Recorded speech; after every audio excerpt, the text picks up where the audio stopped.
여러분, 참 권력의 힘은 참으로 막강하고 대단한 것 같습니다. 마약이나 약물처럼 한번 권력의 맛을 보거나 중독이 되면 그때부터 권력을 잡기 위해서, 그 잡은 권력을 놓지 않기 위해서 온갖 방법과 모든 수단을 다 동원하는 것 같습니다. 지금 현실을 빗대서 말씀드리는 건 아닙니다. 한번 권력을 잡으면 절대로 놓지 않으려고 하는 거죠. 서아프리카 부르키나파소의 블레이스 콩파오로 대통령이 있는데, 이 대통령은 자그마치 27년이나 대통령직을 했음에도 불구하고 5선 연임을 시도하다가 2014년도에 쫓겨났다고 합니다. 알제리, 앙골라, 차드, 지부티, 우간다 등의 여러 아프리카 나라에서는 지금 또 여전히 한 대통령이 계속해서 몇십 년 그 근자에 앉아서 지키고 있습니다. 이에 반해 남아프리카 공화국의 넬슨 만델라 전 대통령은 27년의 감옥 생활 끝에 대통령이 되었습니다. 최초의 흑인 대통령이 되었죠. 1993년에 대통령으로 취임하여 1999년 딱 5년 대통령직을 하고 난 뒤에 깨끗하게 사임을 했습니다. 한 번 더 연임한다고 하더라도 주변의 다른 나라들인지 국민들이 반대하지 않았을 것에도 불구하고 만델라 대통령은 그 자리에서 물러났습니다. 여러분, 백인이 대통령이 되어서 지금까지 다스려 왔는데, 그리고 흑인들을 박해하며 핍박했는데, 흑인 대통령이 되니까 백인 지도자들이었거나 아니면 백인들 가운데는 빨리 그 나라를 떠나야 되겠다, 피 버린 나라는 복수가 거기 벌어지겠다 생각하고 많이 떠나려고 했답니다. 이때 만델라 대통령이 이런 슬로건을 내걸었습니다. 용서는 하되 잊지는 않겠다. 죄는 드러내고 파헤치되, 그래서 복수하지 않고 용서하겠다는 거예요. 드러내되 용서는 하겠다. 사람이란 환경의 지배를 받게 되어 있습니다. 27년의 감옥 생활은 그의 꿈과 비전을 포기하고 좌절하게 만들기에 충분한 시간이고 장소입니다. 아무리 큰 꿈과 원대한 꿈을 가졌다 하더라도 그 독방에 혼자 갇혀 있다면 어떤 사람이든 간에 쉽게 그 꿈을 포기할 수밖에 없었을 것입니다. 그런데 그럼에도 불구하고 그는 오히려 용서와 관용의 사람이 되었습니다. 5년 동안의 권력의 달콤한 맛을 보았음에도 불구하고 대통령으로서의 임기가 끝나자 마치 자신의 역할을 다 했다는 듯이 그 자리에서 깨끗하게 물러났습니다. 이런 만델라에 대해서 어느 분이 이렇게 글을 올렸더군요. 타자를 관용하나 그가 처음 붙들었던 그 가치를 결코 잊어버린 적이 없는 삶. 공존할 수 없는 것들과 함께 붙들고 그것이 현실이 되게 했다. 한번 자세히 이 글을 한번 읽어보십시오. 저는 이분의 말에 깊이 공감했습니다. 흑인과 백인 결코 함께 공존할 수 없을 것 같은 그 불변의 진리와 같은 그 문제를 만델라는 꿈을 꾸면서 아니다, 같이 할 수 있을 것이라는 생각을 가지고 그 가치를 부여잡고 그 가치를 잃어버리지 않고 그 감옥 생활, 27년의 감옥 생활 가운데에서도 오히려 그 꿈을 더 키워갔다는 거예요. 여러분, 거리에 전도하다가 아니면 직장이나 여러분 학교에서 만나는 친구들에게 복음을 전해보십시오. 얼마나 냉소적으로 반응하는지 몰라요. 어떤 분은 정말 기분 나쁠 정도로 딱 쏘아 붙이기도 합니다. 그런 분들을 볼 때 과연 복음이 전해질까? 이런 시대 가운데도 하나님의 말씀이 전해질까? 과연 우리가 신앙생활을 하는 것이 잘하고 있는 것일까라는 그런 마음이 들 때가 있습니다. 과연 하나님 나라가 이 땅에도 이루어질까? 그래서 우리의 꿈들, 복음이 진전되는 것들, 복음이 전해지는 것들에 대한 꿈들을 내려앉게 만들고 주저앉게 만들려고 하는 것들이 얼마나 많은지 몰라요. 그러나 만델라는 이 공존할 수 있다는 가치를 포기하지 않고 결코 현실이 되게 만들었습니다. 얼마든지 피비리 날 수 있는 복수극을 벌려서 흑인들을 괴롭혔던 그 백인들을 잡아서 똑같이 할 수 있음에도 불구하고 자신이 가졌던 그 마음을 잃지 않았던 것이죠. 기독교인이 아님에도 불구하고 일반 사람임에도 불구하고 이런 모습을 보여줬습니다. 이런 마음과 생각을 가졌기에 대통령이 되었어도 권력의 욕심에 눈이 멀지 않고 때가 되었을 때 물러날 수 있는 사람이 되었던 것 같습니다. 그의 감옥은 좌절과 절망을 심어주는 높은 담벼락이 아니라 포용과 관용을 배우는 울타리였습니다. 이처럼 어떤 사람에게 감옥이란 인생을 허비하게 만드는 시간 또는 소비의 장소이지만 또 어떤 사람에겐 자신을 더 단단하게 무장하고 꿈을 실현시키는 준비의 장소이며 연단의 장소입니다. 여러분, 감옥하면 떠오르는 성경 인물이 누구입니까? 바로 요셉이죠. 요셉은 그 감옥 가운데에서도 자신의 꿈을 잃지 않았습니다. 사도 바울은 어떻습니까? 사도 바울도 몇 번이나 감옥에 갇혔음에도 불구하고 그리고 여전히 지금 로마의 감옥에 있음에도 불구하고 하나님에 대한 그 꿈을 잃어버리지 않았어요. 복음을 전하다가 12대 뜰에 갇혀있지만 복음에 대한 열정을 막지 못했던 것이죠. 오늘 본문을 보면 바울은 자신에게 감옥은 복음을 막는 장애물이 아니라 복음의 진보가 있게 만드는 장소라고 고백합니다. 여러분 12절 말씀 다 같이 한번 읽어볼까요? 형제들아 나의 당한 일이 도리어 복음의 진보가 된 줄을 너희가 알기를 원하노라. 여러분 나의 당한 일이 무엇입니까? 지금 감옥에 갇혀 있는 거예요. 감옥에 갇혀 있다면 복음을 전하지 못하게 만드는 것인데 장소적으로 한계가 있지 않습니까? 감옥이나 환경, 시간적으로 한계가 있습니다. 분명히 복음을 전하지 못하게 만드는 장소임에도 불구하고 바울은 오늘 본문을 통하여서 도리어 복음의 진보가 되었다라고 이야기해요. 여기서 진보라고 번역된 헬라어가 프로코펜인데 이 단어는 군대를 위해 길을 개척하여 이동을 원활하게 사용할 때 사용하는 군대 용어라고 합니다. 여러분 군인들을 보십시오. 군인들은 산과 골짜기에도 길을 만듭니다. 강이 있으면 부교를 만들어서 탱크가 지나가도 무너지지 않도록 튼튼하게 다리를 만들어요. 그러니까 여기 복음의 진보라고 사용된 이 진보라는 말은 그냥 단순히 우리가 길을 만드는 정도가 아니라 군인들이 길을 내는 것처럼 이 복음에는 그런 능력이 포함되어 있다는 거예요.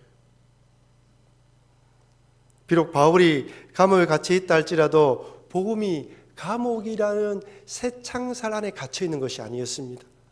감옥의 벽과 새 창살을 뚫어 무장한 채 바울을 감시하고 있는 그 로마의 군병의 가슴에 복음이 들어가서 그들을 변화시켰던 것이죠. 13절은 복음의 진보를 이렇게 설명합니다. 이러므로 나의 매임이 그리스도 안에서 온 12대 앙과 기타 모든 사람에게 나타났으니, 여러분 온 12대 앙과 기타 모든 사람들, 여기서 12대는 로마의 총독 관적 또는 궁정이나 관정 등을 포함합니다. 그러니까 여기에 있는 군인들은 일반 병사를 의미하는 게 아니에요. 로마의 최정예 군인들, 왕이 뽑았던 12대 역할은 그런 사람들을 말하는 거예요. 만약에 바울이 12대 뜰에 갇혀 있지 않았다면 결코 이들을 만날 수가 없을 것이고 이들에게 복음을 전하지 못했을 것입니다. 감옥에 갇혀 있었기 때문에 그들을 만났고 그들에게 복음을 전할 수 있었던 것이죠. 이 놀라운 이 사실은 우리에게 세 가지 아주 귀중한 영적인 교훈을 제공해 줍니다. 첫 번째는 한번 따라할까요? 복음은 결코 멈추지 않는다. 같이 읽어볼까요? 복음은 결코 멈추지 않는다. 여러분, 복음은 결코 멈추지 않습니다. 지금까지 이 땅에 수많은 위증자들이 복음의 진보를 막기 위해서 성경을 불태우고 예수님 믿는 사람들을 감옥에 가두었습니다. 하지만 그럼에도 불구하고 복음의 진보를 막지 못했어요. 감옥에 가두면 감옥 안에서 찬양을 부르고 죽을 때 됐을 때도 죽는 순간까지 찬양을 부르면서 죽어가는 것을 보았습니다. 사람을 죽이는 사형 도구가 오히려 그들의 신앙을 더 강하게 만들었고 그 사형 현장을 지켜보는 수많은 사람들이 아니 그리스도인들은 무엇을 믿기에 죽음 앞에서 저렇게 담대할 수 있을까라는 의아심으로 오히려 복음에 대한 궁금증을 가지게 만들었고 그 일로 통하여서 더 많은 사람들이 복음을 받아들였습니다.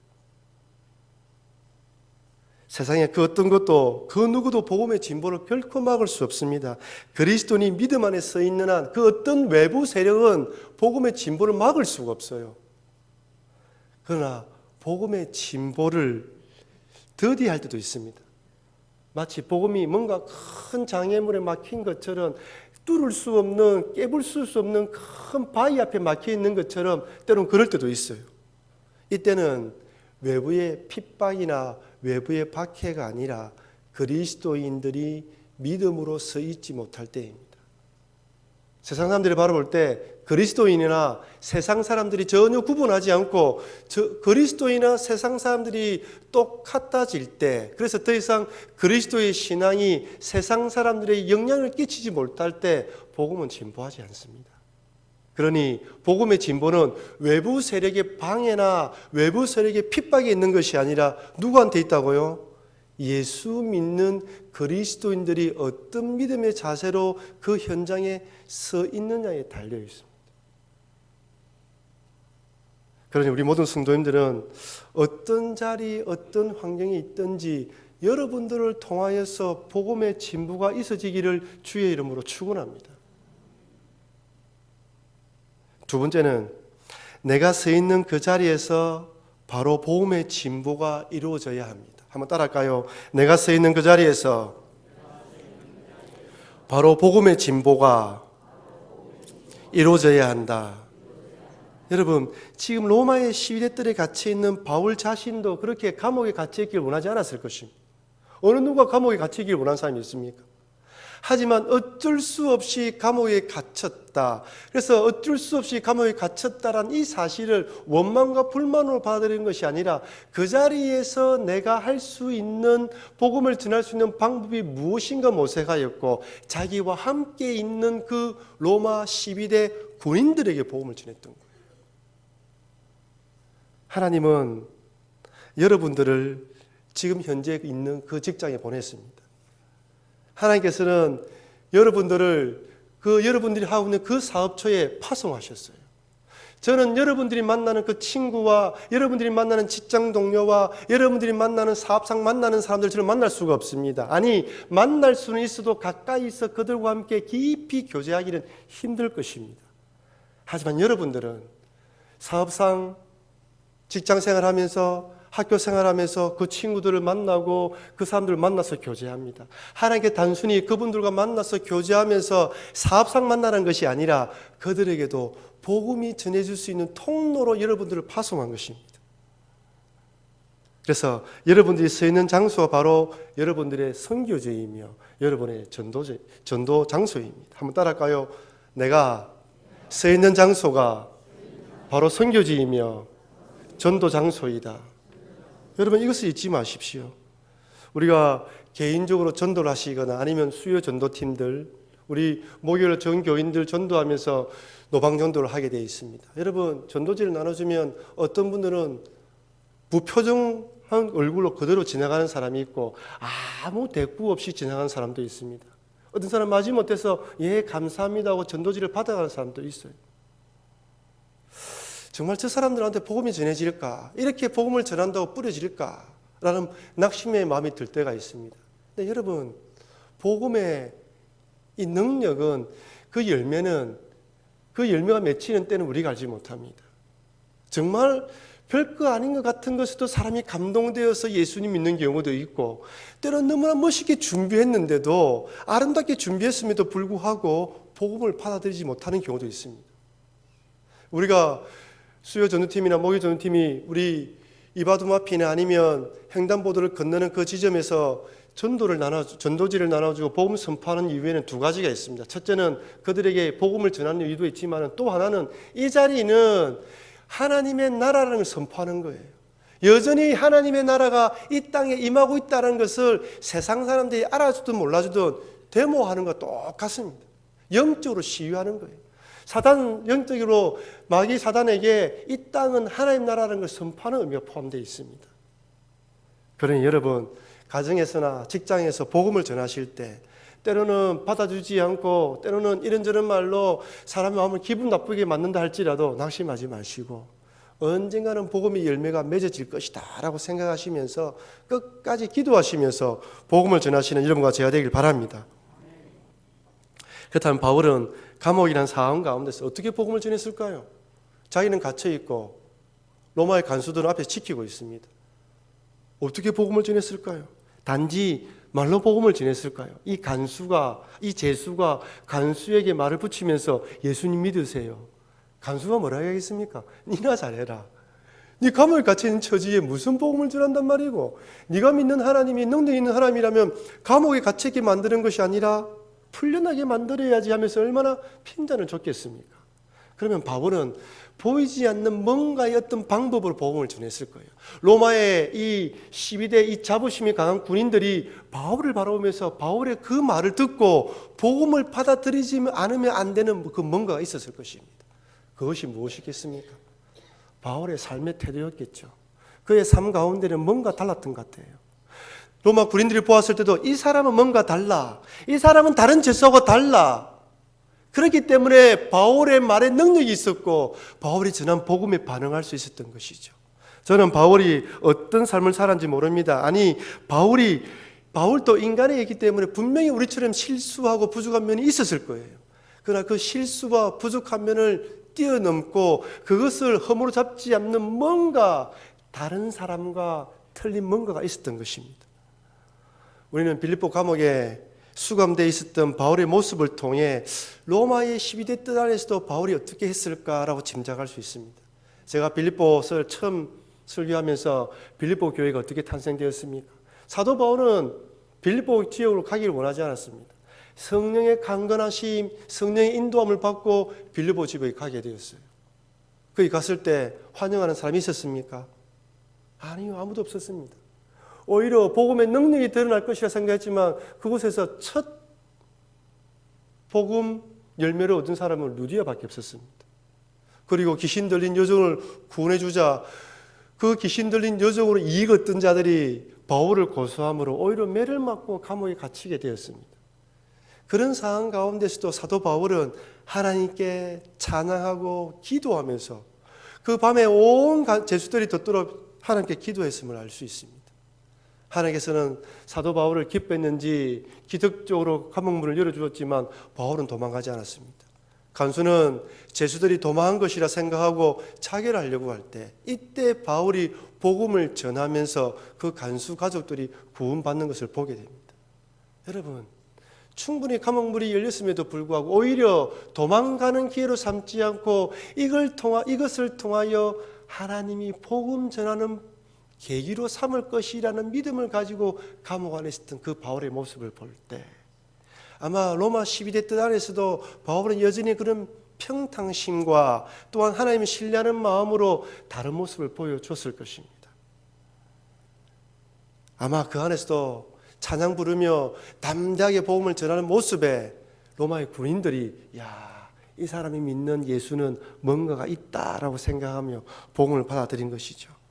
그렇습니다. 바울은 그가 어디에 있든지 어떤 상황과 환경에 처해 있든지 간에 그가 있는 장소를 선교지로 전도지로 알았습니다. 설령 그것이 감옥일지라도 말입니다. 우리는 바울의 이런 모습을 통해 복음에 사로잡힌 성도가 어떠한 삶을 살아야 되는지 교훈받습니다. 내가 어떠한 상황과 환경에 처해 있다 할지라도 복음을 받아들인 성도, 복음을 가슴에 품고 있는 성도는 이런 상황 가운데서도 복음을 전할 수 있는 그런 삶을 살아야 한다는 것을 교훈받게 됩니다. 혹시 오늘 예배드리는 성도들 가운데에 경제적인 문제, 인간관계의 문제, 이런저런 일들로 인하여서 마치 바울이 로마의 시위대 뜰에 갇혀 있는 듯한 어려움을 만난 성도가 있다면 하나님, 저는 잘 알지 못하지만 여기에도 하나님의 뜻이 있고 여기에도 내가 복음을 전하고 복음을 받아들일 사람이 있기에 나를 보낸 것이다 라고 믿으시면서 복음을 전하시는 여러분과 제가 되길 바랍니다. 그러면 여러분, 그런 상황 가운데서도 복음을 전하면 생각지도 않는 하나님의 함께 하심과 하나님의 능력을 경험하게 될 것입니다. 세 번째로, 복음의 진보는 감옥을 뛰어넘어 감옥 밖의 사람들에게도 영향을 미쳤습니다. 한번 따라할까요? 복음의 진보는 감옥을 뛰어넘어 감옥 밖의 사람들에게도 영향을 미쳤습니다. 바울이 감옥 안에 있으면 이제 복음을 전하지 못하겠지라고 생각했는데 감옥에 들려오는 소식들이 바울을 통하여서 군인들이 예수를 믿었다는 소문이 들리기 시작했어요. 아니, 그 감옥 가운데에서도 바울이 열정을 잃어버리지 않고 복음을 전하였다. 이 놀라운 소식은 감옥 밖에 있는 성도들에게 큰 도전으로 다가왔습니다. 평소에 복음 전하는 것을 두려워하고 복음 전하는 것을 어려웠던 성도들이 바울이 감옥에 있으면서도 복음을 전했는데 예수 믿는 사람들이 나타났다는 이 소식은 도전을 주기에 충분했겠습니까? 그래서 이들은 이 복음이 전해진 소식을 듣고 나도 복음을 전해야 되겠다. 저 로마의 군인들까지라도 복음이 전해지는구나. 감옥에 갇힌 바울을 통해서도 여전히 하나님께서 역사하시는구나 라고 깨달으면서 이 사람들이 도전을 받게 됩니다. 14절 말씀입니다. 한번 읽어볼까요? 형제 중 다수가 나의 매임을 인하여 주 안에서 신뢰함으로 겁없이 하나님의 말씀을 더욱 담대히 말하게 되었느니라. 겁없이 말하게 됐다고 이야기를 합니다. 바울의 열정이 다른 그리스도인들에게 큰 도전이 되어 주를 더욱 신뢰하게 만들었습니다. 제가 개인적으로 이 전도하시는 분들을 보니까요, 또한 수요 전도팀이나 목요일날 전도하시는 분들을 보니까 그분들 가운데는 정말 복음에 대한 열정이 있은 분이 계세요. 목사지만 제가 따라가지 못하는 그 열정과 섬김과 봉사로 복음을 전하시는 분이 있습니다. 근데 반면에 그분들의 열정을 보고 본받아서 그 자리에 놓으시는 분들이 있어요. 저분들 보니까 저분들 따라하면 되겠다라고 생각하고 놓으시는 분들이에요. 근데 그분들이 대부분이 다 그런 것은 아니지만 복음에 열심히 있는 분들을 통하여서 전도 받으신 분들이에요. 그렇게 전도 받고 와서 보니까 이렇게 또 해야 되는가 생각하고 또 전도 나가시더라고요. 얼마나 감사하고 귀한지 모르겠습니다. 여러분 잊지 마십시오. 믿음 안에 서 있는 한 사람의 신앙이 도미노처럼 또 다른 신앙인에게 전수되어 신앙에 영향을 준다는 사실을 말합니다. 첫 번째는 여러분의 자녀와 여러분의 배우자입니다. 반드시 여러분의 자녀와 배우자들은 여러분의 뒷모습을 통하여 살아가는 것들을 배울 뿐 아니라 신앙의 모습을 배우게 됩니다. 물론 때로는 이 자녀들이 방황하기도 합니다. 때로는 교회에 오지 않을 때도 있습니다. 하지만 포기하지 않고 우리가 기도할 내용은 무엇이냐면 끝없이 주님을 바라보는 우리의 마음을 반드시 그들의 마음속에 숨어져 있어요. 그래서 하나님이 때가 되면 그들이 또다시 주님 몸된 교회에 와서 우리처럼 또다시 주님의 몸된 교회에서 충성해야 될 것이라는 믿음을 가지고 변함없이 그 자리에서 충성해야 되는 것입니다.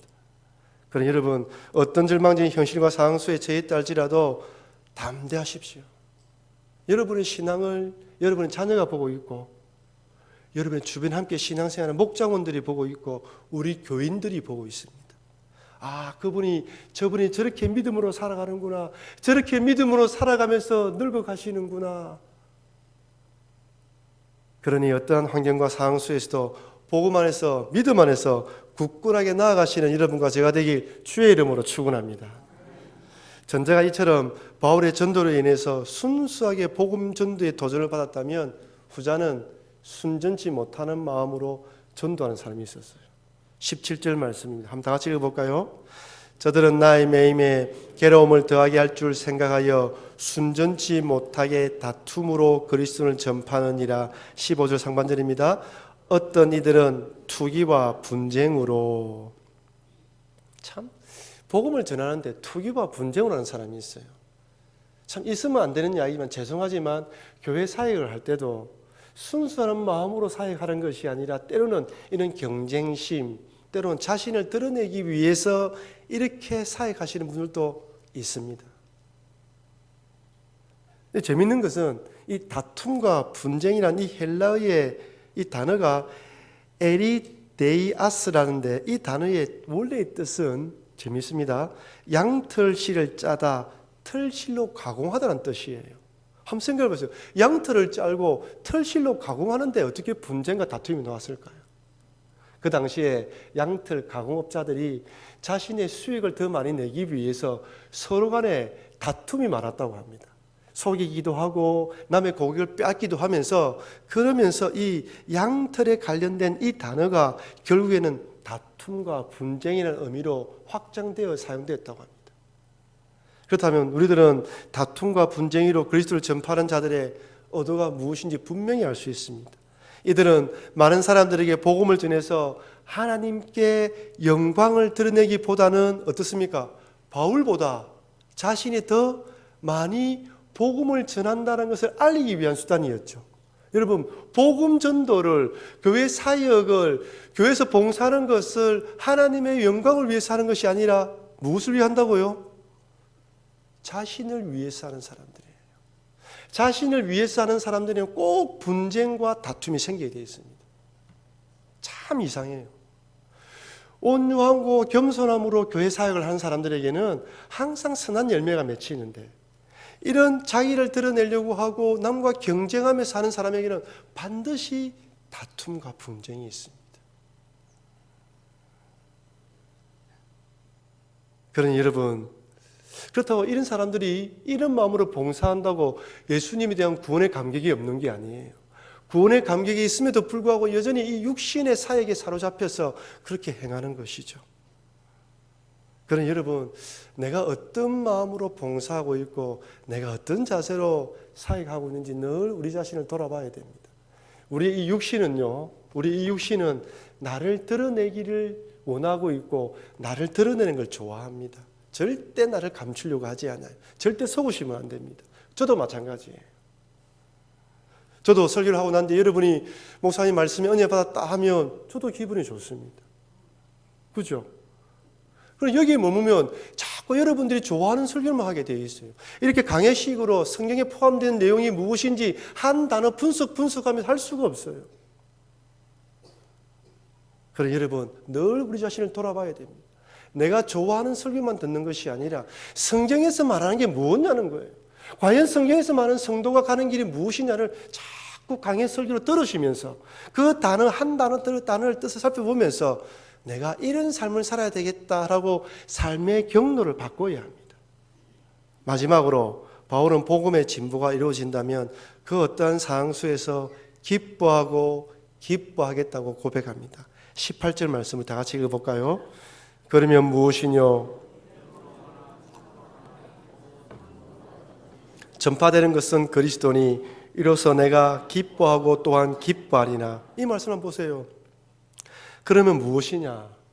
외모로 하나, 참으로 하나, 무슨 방도로 하든지 전파되는 것은 그리스도니 이로써 나는 기뻐하고 기뻐한다고 이야기합니다. 여기 외모가 무엇입니까? 자기를 드러낸다는 말이죠. 상대방이 나에 대해서 경쟁심으로 복음을 전하든지 순수한 마음으로 복음을 전하든지 복음만 전해진다면, 진전한 복음이 진보된다면 본인은 기뻐하고 기뻐하겠다고 고백합니다. 여러분 한번 생각해 보십시오. 이렇게 투기와 시기심으로 복음을 전하는 사람이 바울에 대해서 좋게 이야기했을까요? 절대 좋게 이야기하지 않습니다.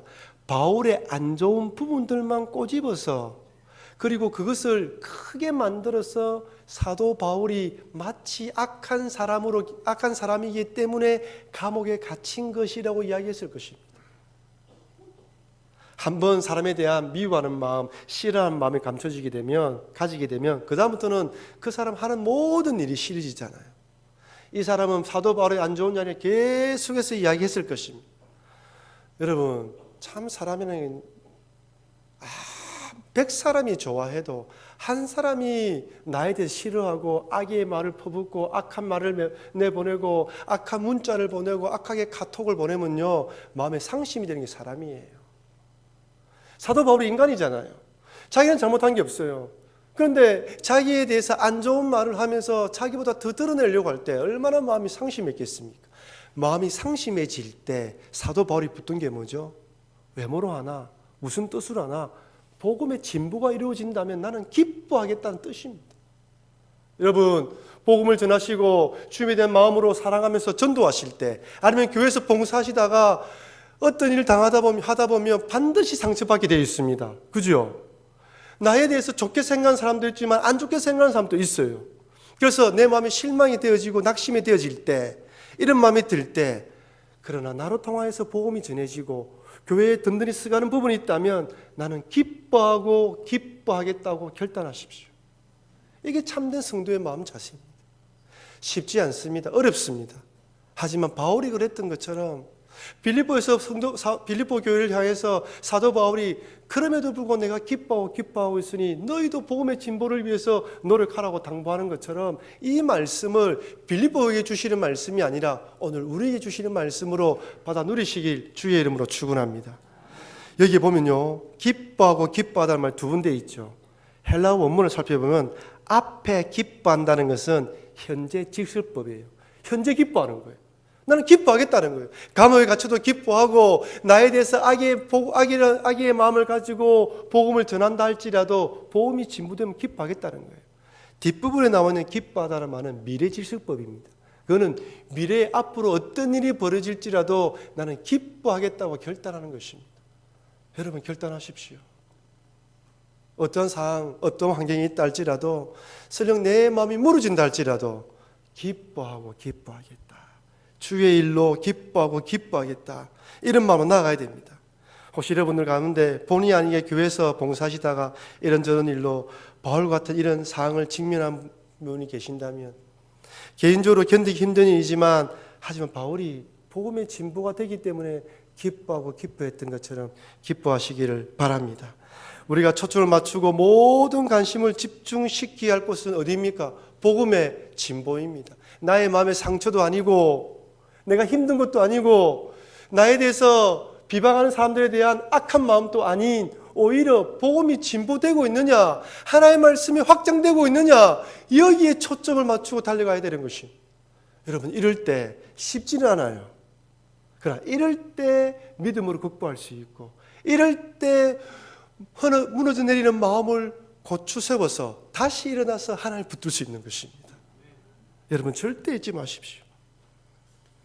사랑하는 성도 여러분, 바울에게 감옥은 절망과 좌절을 심어주는 장애물, 복음의 방해물이 아니었습니다.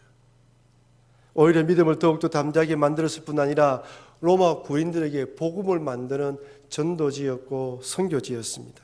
이처럼 우리들도 우리가 지금 서 있는 곳이 내가 있기 원하는 곳이든 아니면 어쩔 수 없이 있는 상황이든지 간에 상관없이 이곳이 하나님이 지금 나를 보내신 선교지고 전도지라는 사실을 잊지 마시고 그 있는 자리에서 최선을 다해서 복음의 영향력을 미치는 삶을 살아가시길 바랍니다. 아울러 우리의 신앙이 다른 사람에게 영향 끼친다는 걸 잊지 마시고 선한 영향력, 복음에 대한 담대함을 가져서 사람들이 바라볼 때 저 사람 뭔가 달라, 저 사람 안에 뭔가가 있어 라고 궁금증을 유발시켜서 오히려 그들이 당신이 믿는 예수가 누구요? 라고 물을 때 복음을 담대히 전하십시오. 이럴 때 하나님께서 큰 놀라운 역사를 일으켜 주실 것입니다. 마지막으로 신앙생활 하시다가 전도하시다가 그 다음에 이런저런 일들로 마음이 무너지고 힘든 일을 만난다 할지라도 나의 감정에 연연하지 마시고 복음이 전해진다면 오히려 감사하면서 기뻐함으로 달려가시는 여러분과 제가 되길 주의 이름으로 축원합니다.